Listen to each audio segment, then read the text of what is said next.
If you're new to fasting, or maybe you've tried it before but you're struggling to see results, honestly, I'm not surprised. There is so much mixed information trying to sell you something. Fasting Tube is independent and focusing on real information. Let's get started with today's video. The question, is it okay to not intermittent fast every day? Intermittent fasting is amazing for its flexibility, unlike other diets.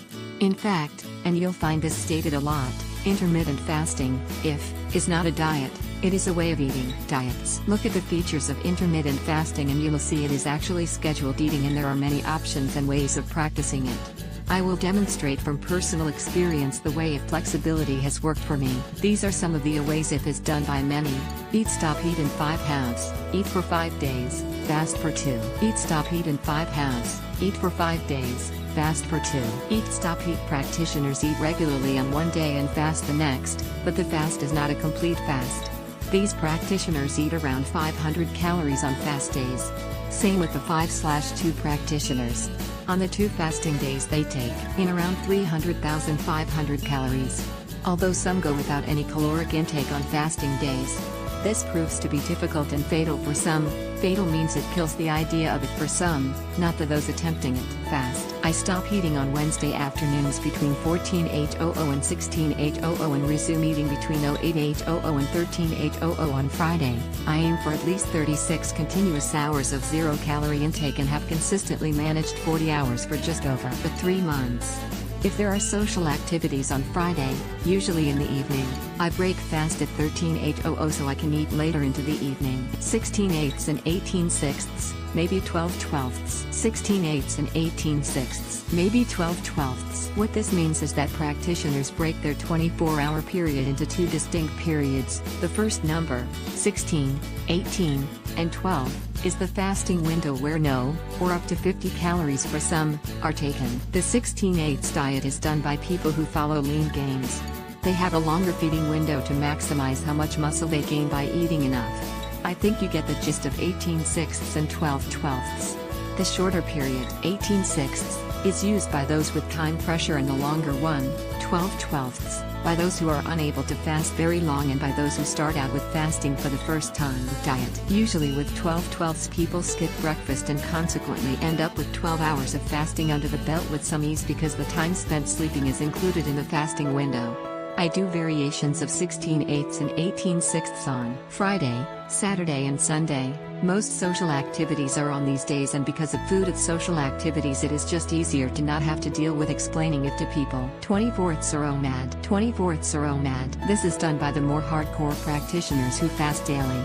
OMAD is 1 meal a day.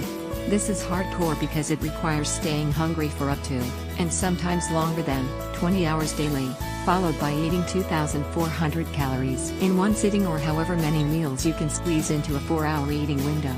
I do this on Monday and Tuesdays. Some Mondays and Tuesday have a 4-hour eating window.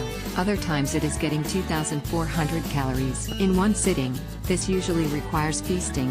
One 2,400 calorie meal is a feast, in about 30 to 45 minutes. Feast. The after effect is not pretty.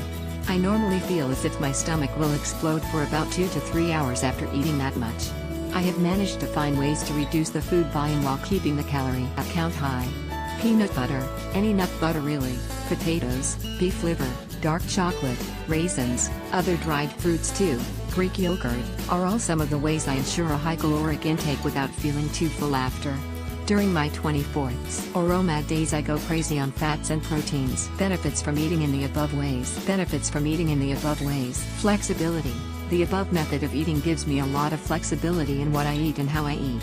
Practice it long enough and you'll find yourself gravitating to healthier options more often than not. Of course, you build up a caloric deficit on it, which is kind of unavoidable. But I try not to get into a caloric deficit, which requires eating in excess of 2,400 calories on some days. Practicing OMAD gives me enough experience to deal with being uncomfortably full for a bit of time. Flexibility. Weight loss. The above methods have had a positive impact on the amount of body fat I have lost and keep losing. In addition, I have gained more muscle, fairly quickly, and strength. I now bench more than I ever have previously, even when I used supplements in the past. With the weight loss has come energy, and this has worked well for doing strenuous cardio over a longer time. Weight loss time. Preparing and eating food is time consuming. If you save on that time, you'll also find that you don't view food in the same way.